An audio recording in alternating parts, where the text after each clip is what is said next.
webinar is being recorded and will be posted live on the CEO website in the coming days. So with that, thank you all for joining today. My name is Lily Hecker. I am the program manager for the Geothermal Energy Tax Credit offering here at the Colorado Energy Office. This is an incentive program that is run through the Strategic Initiatives and Finance Unit here at the Energy Office. Today is April 9th and it is 2:30 p.m. A brief agenda. I'm going to go over a little bit of an introduction, introducing our team members and some housekeeping items, and then I will get into the investment tax credit and production tax credit overview of the GETCO program. And then we are joined today by Brittany Van Kuren, who's going to discuss an additional financing opportunity, and I'm also going to discuss the opportunity from the Collective Clean Energy Fund. Unfortunately, the program manager for that program was unable to join this webinar, so I will be presenting on her behalf. Again, both programs that we'll be discussing today can be complemented with the GETCO program. And then lastly, we will have a Q&A session.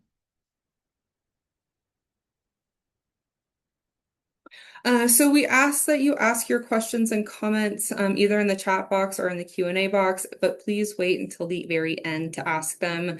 If you'd like to record them in the Q&A or chat box, feel free to, but I am going to be waiting to the very end to answer your questions.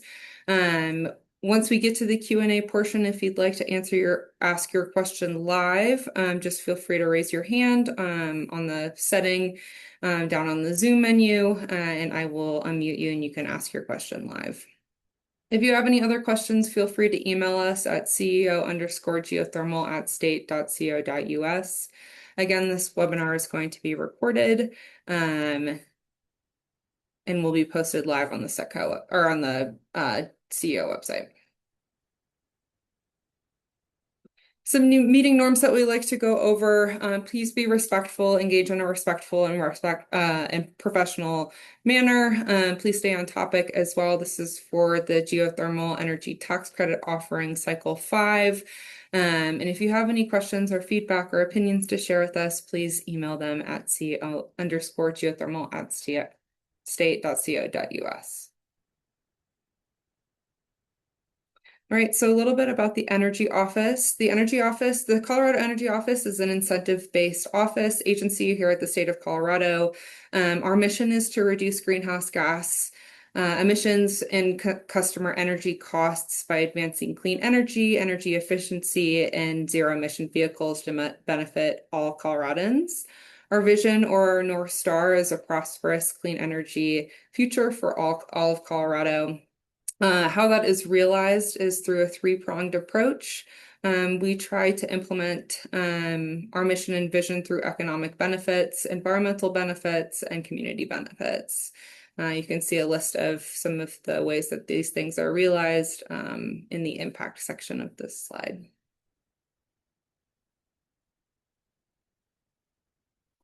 For the geothermal energy tax credit offering, we have an internal program team, and we have contracted out with ClearResult to do the technical and subject matter expert reviews of our applications and also advise on implementing this program. My name is Lily Hecker. I am the program lead for this program, and then all of you might know Bryce Carter. He is our geothermal program overview person. He also runs the grant program here at the Energy Office. If you are a current geothermal awardee through any program at the Energy Office, you probably have corresponded with ClearResult. The two main folks on our team that we work most closely with are Eliana and Nate. We are joined by both of them today. Thank you both for being here. Again, they are our technical experts on this program. All right, so this is Cycle 5 for the Geothermal Energy Tax Credit offering. We're going to go over an overview of the legislative background of the program and then get into the investment tax credit and production tax credit. So in 2023, House Bill 1272 was passed. Under Sections 6 and 7, the geothermal energy tax, or the energy tax credit offering was authorized to use $35 million of tax credit reservations in the form of either an investment tax credit, an ITC, or a production tax credit, a PTC. The legislation also created a framework for the GETCO program. This includes the eligibility and the processes of implementing the program. A year later, in 2024, we passed Senate Bill 24214, also in Section 6 and 7. This included thermal energy networks into the GETCO program. Originally in House Bill 1272, it was just electricity projects that were eligible for the GETCO program. This bill added thermal energy networks under the ITC. It also allowed for tax-exempt entities to apply for the program. So a little overview about the program itself. It is a $35 million tax credit. It is a refundable tax credit as well, and it is merit-based. It is two-pronged, so the investment tax credit and the production tax credit. The investment tax credit is also broken further down into two prongs. We'll get into that in a moment. The program also opens up application periods semi-annually until the end of 2032 or until all funding has been allocated. Again, electricity projects, so high temperature. I'll be using, this is kind of a nomenclature thing, but high temperature and geothermal electricity projects can be used interchangeably, and then low temperature kind of refers to the thermal energy networks or the heating and cooling aspects of geothermal. And both of these project types are eligible for the ITC. The PTC is only for electricity projects. And again, single structures, so one building envelopes, heat pumps are not eligible for this program. If you have more than one building connected to your thermal energy network, then you can apply for this program. But unfortunately, we do not offer incentives for single structure under this program. If you're interested in heat pump for single structure projects, please explore the heat pump tax credit offered through the Energy Office. So for this application period, it opened on April 1st and closes on June 30th of 2026. Again, it is two-pronged, so the investment tax credit and the production tax credit. The investment tax credit is a 30% tax credit of the approved costs. Essentially, approved costs are capital costs, but I'll get into that in a moment. And your total request cannot exceed $5 million. There is a caveat to that this program round, but again, we'll get into that in a moment. The production tax credit is a 2 cent per kilowatt hour production of electricity. There's no annual cap on this, and it is a 3-year tax credit. The CEO has the right to reserve tax credits for current or future tax years based on anticipated project completion, but tax credits cannot be reserved for projects or studies that have either begun or have completed before you have been awarded and gone under contract with the state.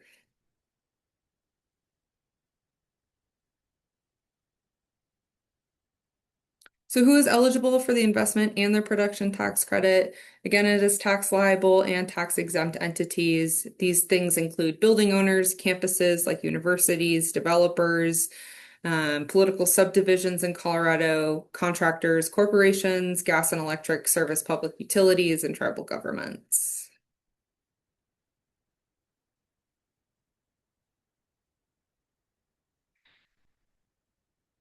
Awesome. So the first aspect of this program is the investment tax credit. This is the majority of the market interest actually lies in this portion of the tax credit. So I'll be spending the majority of my time talking about this, and we'll briefly go over the production tax credit towards the end of my presentation. So the ITC is a merit-based refundable tax credit. Merit-based means that the application goes through a merit-based review and you are awarded from the Colorado Energy Office. Refundable means that if you are either a tax-exempt entity or if the tax credit wipes out your tax liability for that income tax year, you will be refunded the remaining amount of your tax credit. This ITC is to help fund projects or studies supporting the use of either low or zero emission geothermal energy for electricity generation or for space heating and cooling for homes, businesses, and communities. Again, this is a thermal energy network, only heating and cooling tax credit. If you are looking to connect a geothermal heat pump to just one building, you are ineligible for this program. The ITC is a 3-year tax credit to not exceed the $5 million cap. You're able to claim the credit once per year during your credit period. Again, it is 30% of your capital expenditures. We have a budget workbook. I'll get into the required attachments in a moment. But we have a budget workbook that you'll fill out with all of your capital expenditures, and the spreadsheet will automatically calculate that 30% for you. Again, this ITC can be stacked with the federal and the other state incentives. I'll briefly talk about the Collective Clean Energy Fund low or below market rate loans that can be stacked with this program. And then we're also joined here by Brittany Van Kuren, who's going to discuss the large building showcase incentive offered by the Energy Office as well. I said a brief version of this, but again, if you're a tax exempt entity, how you claim the credit is that you'll file a specific form through the Department of Revenue, and you'll realize the credit through the version of a check. And if you are a tax liable entity, you will claim the tax credit on your tax return, and if there's any remaining amount, you will be refunded that in the way of a check as well. Awesome. And again, if you have any questions, feel free to just type them in the chat or in the Q&A box and I'll answer them at the end. So the ITC is broken into the 2 categories, electricity and thermal energy networks, and each one of those are 3-pronged or 3 different types of categories that you can apply for. For electricity, it's 3 categories. The first being you can apply for funding for a scoping or a pre-feasibility study or a feasibility study. The second being is the identification exploration of the identified geothermal resource. This can come in the form of requesting a tax credit to cover drilling costs or other permitting costs to retain permits that are required for electricity generation projects. The third category is the actual build out of the power plant, including the power generation equipment, infrastructure, the labor in order to install the equipment or erect the building, etc. The thermal energy network ITC is structured very similarly. The first 2 categories are for the exploration or the study aspect behind the thermal energy network. The first being feasibility studies or pre-feasibility studies to determine if a thermal energy network would help lower your greenhouse gas emissions and if it is a reasonable cost approach for your buildings. The second is the detailed engineering designs. This includes the building specs, the greenhouse gas emission reduction metrics, the necessary permits, etc., the detailed designs associated with the thermal energy network itself. And like the electricity portion, the third category is the actual build out of the project. This includes all of the equipment and labor costs associated to install the equipment or build the building. If there are necessary retrofits that are required to make the system fully functioning in your building, you can request cost coverage for those aspects as well, as long as they're CapEx costs.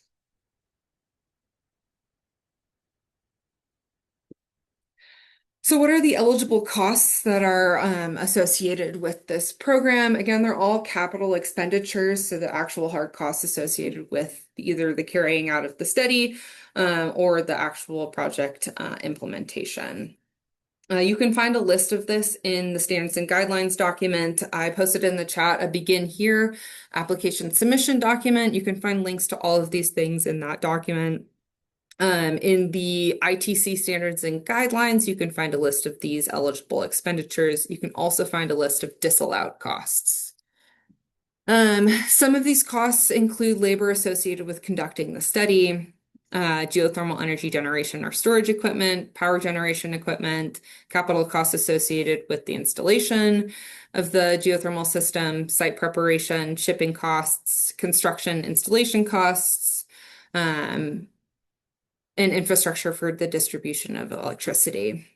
This time around, because of the volatility of the market and how installation or equipment is usually sourced from outside of the United States, we have allowed for an additional 10% cost increase coverage request in the budget spreadsheet if you are finding that equipment costs more than what it has in the past. If you are able to provide cost estimates for us, and again, instructions for this can all be found in the standards and guidelines, you are able to request a 10% increase to help cover those additional costs. But again, it is a 30% tax credit to not exceed the $5 million cap. The CEO on a case-by-case basis can award up to 50% cost coverage for a GETCO tax credit. Again, this is on a case-by-case basis. You will be explaining the demonstration of need for this 50% increase in your application. Right, so in addition to the actual application itself, we require a plethora of additional attachments. A few of them are baseline attachments. We require the necessary permits, a community engagement plan, stakeholder engagement letters. We have an EnviroScreen tool used from the Colorado Department of Health and Environment. If you will need to fill out and submit your results from this tool. The instructions on how to do that can be found in the standards and guidelines, and we also have a instructions document in the supporting applications folder. Additionally, a signed property owner consent form and a certificate of good standing with the state of Colorado. This is not needed for tax-exempt entities. Additionally, we require a project schedule in the Gantt chart style, a risk mitigation strategy document, your current tax year W-9, and any additional technical documents that are required for your specific category that you are applying to. You can find the application checklist for these things in the Begin Here submittal guidance document that I shared at the beginning. Additionally, there is an application checklist document in the Google Drive folder. In order to be eligible for a certain category type, you must fulfill the required attachments for the prior categories. So if you are applying for a thermal energy network installation project, you must provide us with all of the required attachments for the two previous categories of that funding request. We have a new addition this round. We are including a greenhouse gas emission calculator. Our friends at ClearResult created a calculator for us to help streamline and standardize the different modes in which we receive greenhouse gas emission reduction or avoidance estimates with this program. This is going to be a new required attachment. You can find this calculator in the supporting documents folder in the Google Drive.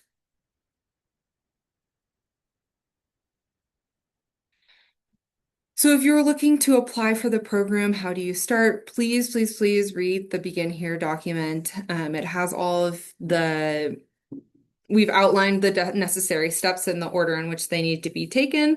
And also we've linked the different links to the different documents that are needed to either be filled out or completed, or the checklist that you need to adhere to when submitting an application. But the first thing that we require you to do is review the ITC or PTC standards and guidelines.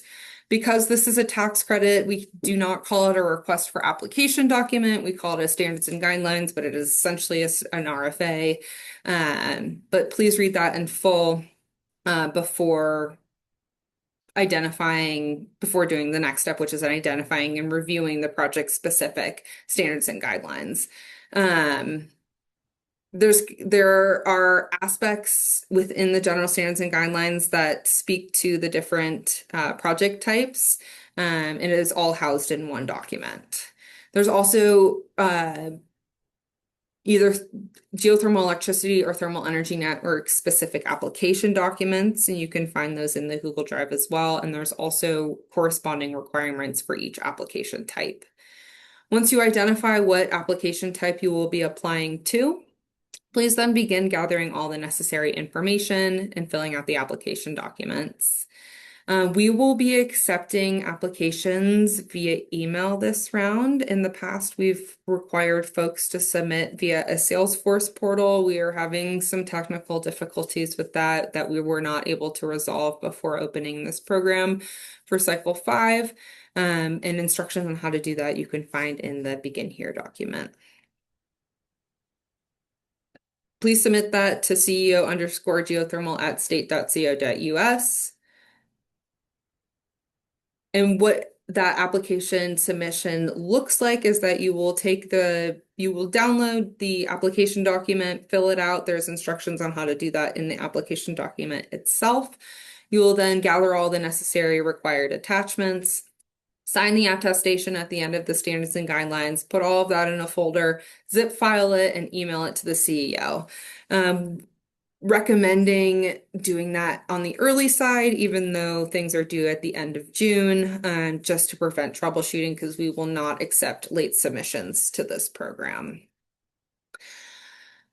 I've mentioned this before, but just to reiterate, if you are applying for a specific category under the ITC, please make sure that you have fulfilled all of the requirements from the two previous category types. If you are in a unique scenario, please join office hours and talk to me or submit a question to the Gmail, just so we can discuss your unique scenario. So what you'll do is you review the materials, download and fill out the application, gather all the required documents and spreadsheets, and then you'll submit everything via email. Once you submit your application, the CEO conducts 3 stages of review, the first being an eligibility, the second being a technical review, and the third being your application is evaluated and scored by an evaluation committee. During this process, the CEO might have questions or need clarifications from the applicant. We will negotiate or open communication through via email or over the phone to talk about the specifications needed if we need any. But if there are large discrepancies in your application might just be disqualified at one point of this review stage.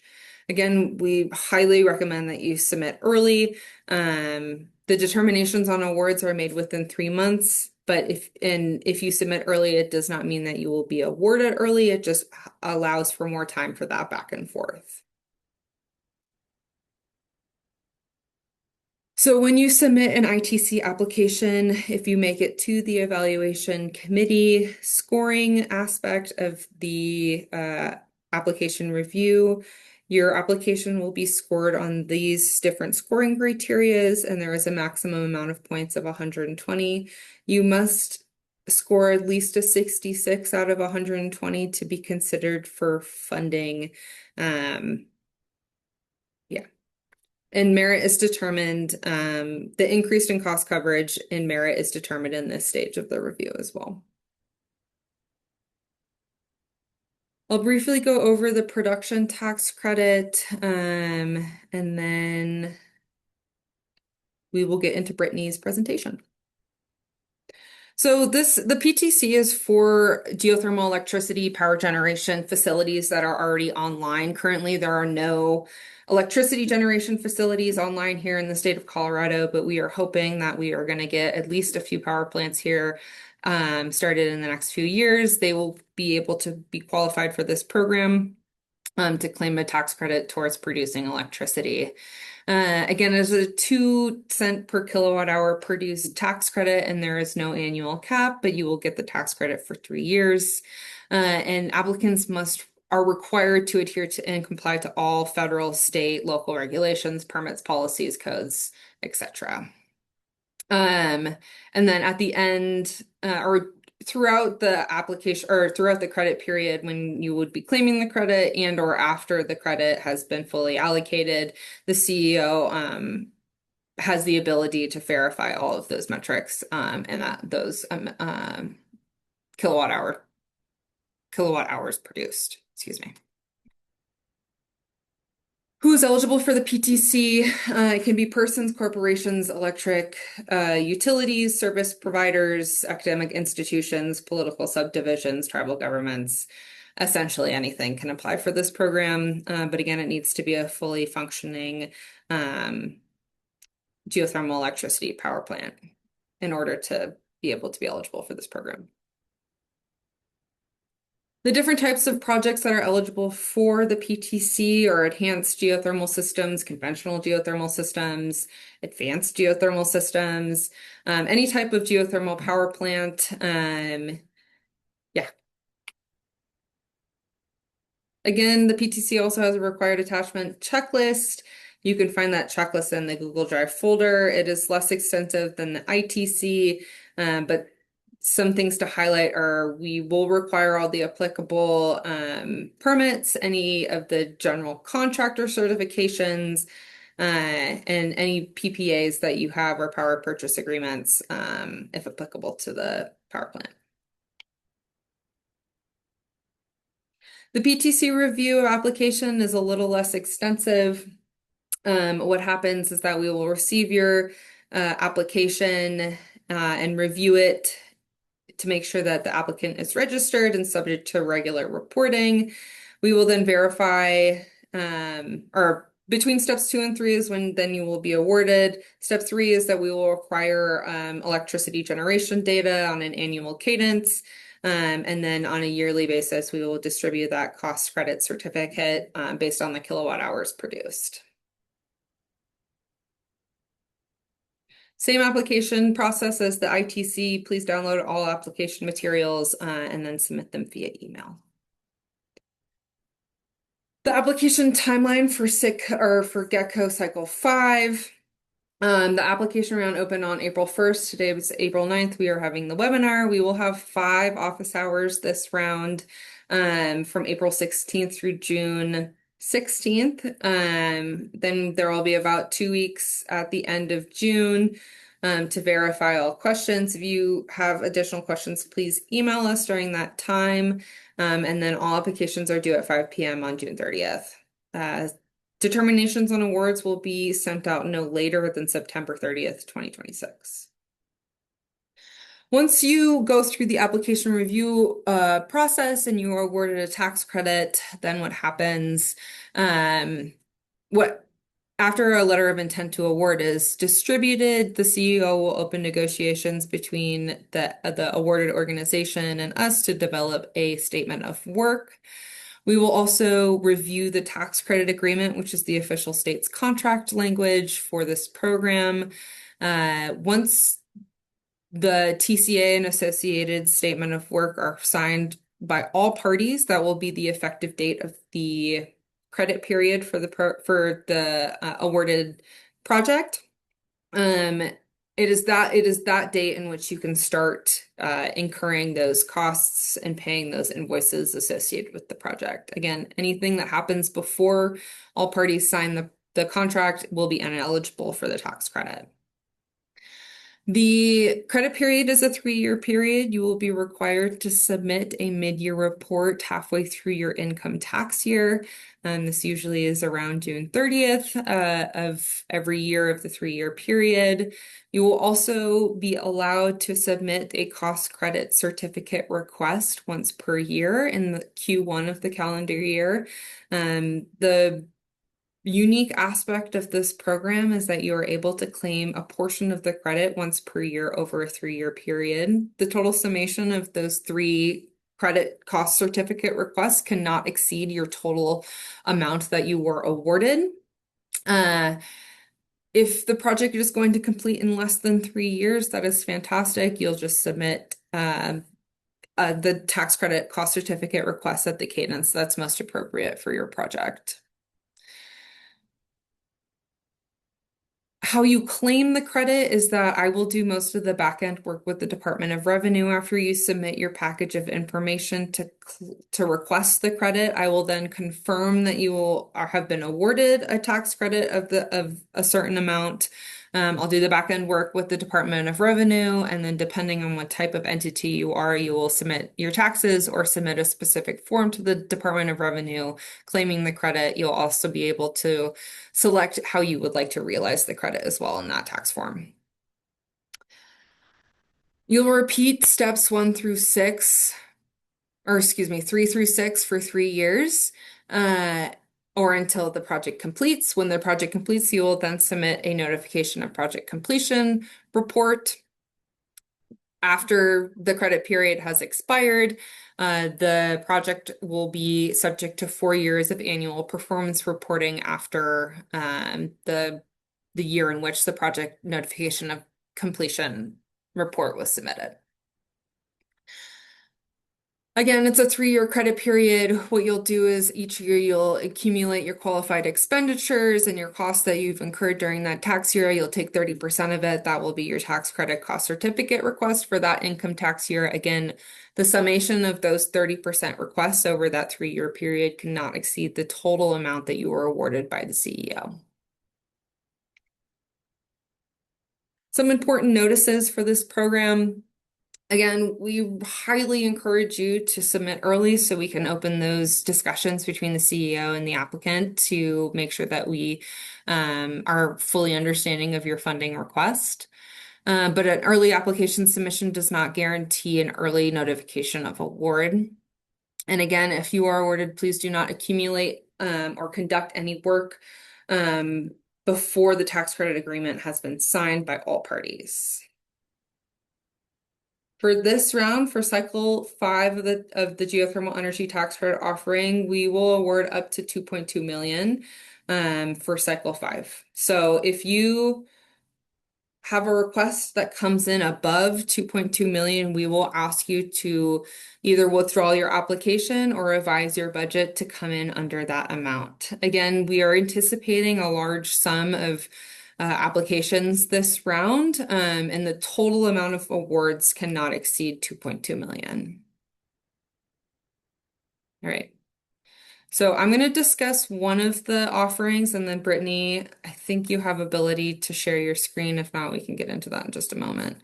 But the Collective Clean Energy Fund, and Anna Moon was unable to join this webinar. So if you have any specific questions about this program, please reach out to her on her email here or visit cocleanenergyfund.com. CCEF is a mission-first nonprofit community lender that fills financing gaps to accelerate clean energy adoption in Colorado. They provide bridge financing or low-interest loans for clean energy projects across the state of Colorado. This office or this entity was financed in 2021, I believe, by the Colorado Energy Office, and we have allotted $30 million to help invest in these clean energy projects. Again, they offer flexible below market rate loans to finance these specific projects. And the projects that are include energy efficiency upgrades, building electrification, renewable energy projects, etc. But again, the main focus is reducing greenhouse gas emissions throughout the state of Colorado. Again, if you have any questions about that, feel free to go to the website or email Anna. The more information about this program is also on the GETCO website. All right, with that, I'm going to turn it over to Brittany. Yeah. I'm gonna see if I can share. What is not turned on? Let's see. There we go. Okay.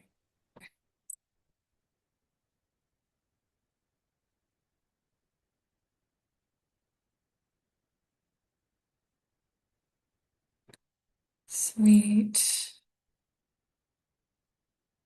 Awesome. All right.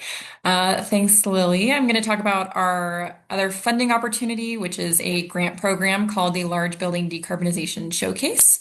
We had our first round back in last fall, and we're having another upcoming round this fall. But this is geared towards buildings that have to adhere to building performance standards as part of Building Performance Colorado. So under HB 21-1286, that legislation defined covered buildings as 50,000 square feet or greater, and they are required to both benchmark and achieve a reduction in their greenhouse gas emissions or site EUI. For this program, we are focused just on the greenhouse gas pathway, so large buildings that have or plan to select that GHGI pathway and reduction. Um, the Colorado Energy Office was awarded a climate pollution reduction grant from the EPA. We were awarded about $129 million to help accelerate decarbonization in the state.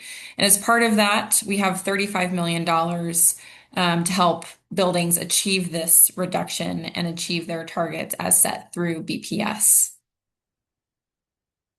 Um, there's a wide range of eligibility here. So as long as buildings are required to both benchmark and have a target, so they have to be able to set a target with BPS, then they are eligible to receive funding or apply for funding.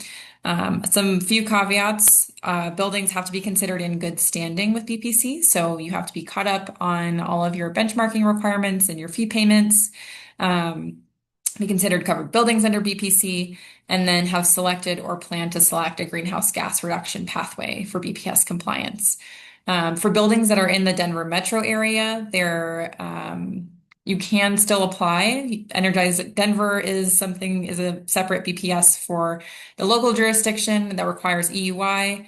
But you can still be eligible to apply for the state opportunity. You would just have to still select and report on a GHG target in addition to your Denver EUI target. Eligible properties include commercial office buildings, private and nonprofit organizations, hospitals, multifamily buildings and HOAs, and some public buildings if they've met the renovation threshold in order to trigger a BPS target. The showcase is designed to maximize the emissions reductions potential and cost effectiveness of awarded measures. So the selection of awardees prioritizes projects that are able to demonstrate both a high level of readiness, leverage a significant amount of funding, and demonstrate a commitment to achieving their BPS GHG reduction target ahead of that 2030 deadline. So the funding amounts for this phase will have at least $8 million available. It could increase depending on how much is used from our first round. We are focusing solely on implementation projects for this round, so we will not be awarding any planning phase projects like we did in previous rounds. Applicants requesting funding for the implementation phase of their project can request up to 50% of the costs associated with the purchase, labor, and installation of the emissions reduction equipment, with a maximum award of $2 million per project. For buildings that are identified or identify as under-resourced buildings, per the program definition, they can request up to 65% of those eligible costs, still with that same award cap of $2 million per project. An under-resourced building, as defined by the program and also through BPC Technical Resource Guide, includes any of the following building characteristics. So if you identify or meet one of the below characteristics, you would be considered an under-resourced building and able to apply for an additional cost coverage of your project. That can include income restriction, so having a maximum income requirement of 80% AMI for a large building, multifamily property. If the property is owned and managed by a tax-exempt organization, owned and managed by a small business, which is defined as a business with less than 100 employees. Buildings that are owned by an organization that provides human services that are regulated by the Colorado Department of Human Services. If the property is located in a rural area with a population of 50,000 residents or less, or has a population density of 10% or less. And then lastly, if the property serves and is located in a low-income community as determined by that same EnviroScreen tool that Lily mentioned earlier. Eligible costs very widely, and we encourage folks to apply for multiple measures together. So we really like seeing applications that use a variety of measures and ask for a variety of or funding for a variety of measures together in order to achieve those emissions reductions. So that can include electrification of fossil fuel-based heating and water heating systems, high efficiency electric equipment for HVAC. It can also include on-site renewable energy or energy storage, as well as commissioning, administrative costs, or other innovative decarbonizing measures. Um, Costs that are disallowed are anything related to planning. So especially around geothermal, we would be looking, if you want to co-fund with the GETCO tax credit and this project, we would be looking at that project build-out phase only. So we won't be able to provide funding or award funding to projects that are still in the planning or feasibility stages. We are only able to fund geothermal projects that are construction ready and ready to implement those projects and have completed their feasibility and design. But other disallowed costs in the implementation phase can include building envelope adjustments. That includes insulation, roof upgrades, windows, any installation of equipment that relies solely on a fossil fuel source or is primarily powered by a fossil fuel source. We will consider dual fuel or hybrid options, but primary reliance on fossil fuel will not be considered.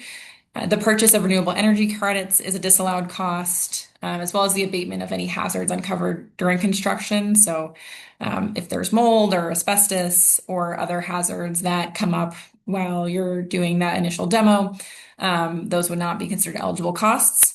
Aesthetic finishes or comfort upgrades that are not tied to GHG reduction, and any equipment or infrastructure upgrades that cannot be directly tied to a reduction in greenhouse gas. So in order to tie your the measures that you're requesting funding for to those emissions reductions, we do require all applicants to submit an emissions reduction assessment.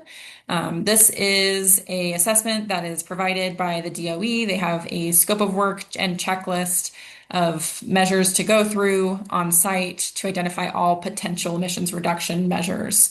And then we use that in addition to your submitted application to verify that the measures you're requesting funding for have been identified in a previous study, and there is some certification that by doing these measures, you will achieve your set BPS target or your GHGI reduction target.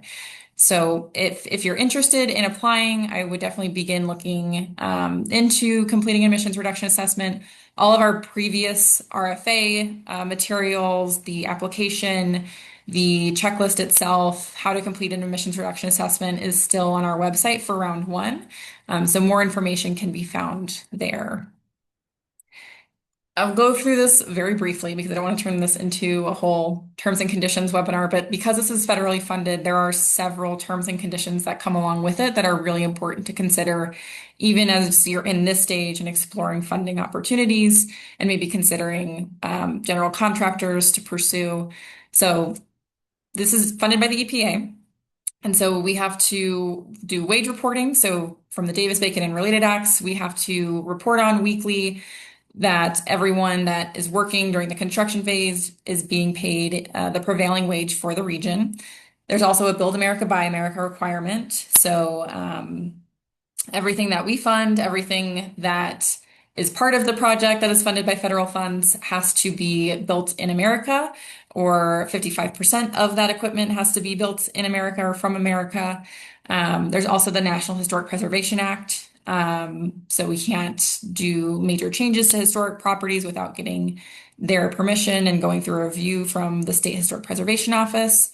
And then most important for your consideration right now is that competition requirements begin even prior to receiving funding. So if you want to select a general contractor who will help you apply for this, they need to be selected competitively as defined in 2 CFR 200. And there's more on the competition requirements.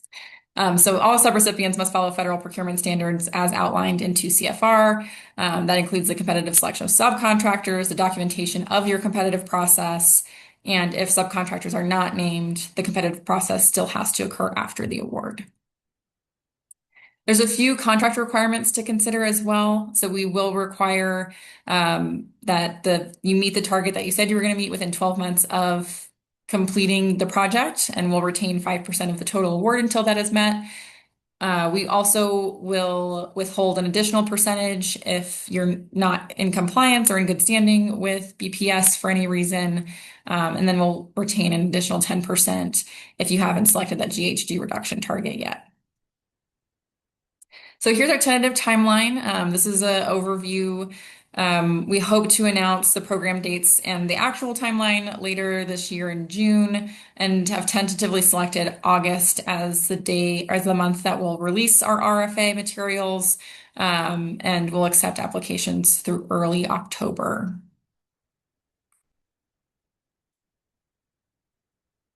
That's all I have. If anyone has questions. Thanks, Brittany. Thanks, Brittany. Cool. Cool. Um, so now we will, hold on a moment. You're more than welcome to ask your questions if you have questions about Brittany's large building showcase grant opportunity or the GETCO program. Feel free to either raise your hand and I can unmute you to speak, or you can type your question in the chat, or you can email us with any future questions. Again, the GETCO program offers bi-weekly office hours, except for there's not going to be one for the last 2 weeks of April. So if you have any questions, if you're in a unique scenario, please join the office hours so you can discuss with me your project. And if not, we can adjourn early. I appreciate everyone's attendance and your time, and look forward to receiving your applications.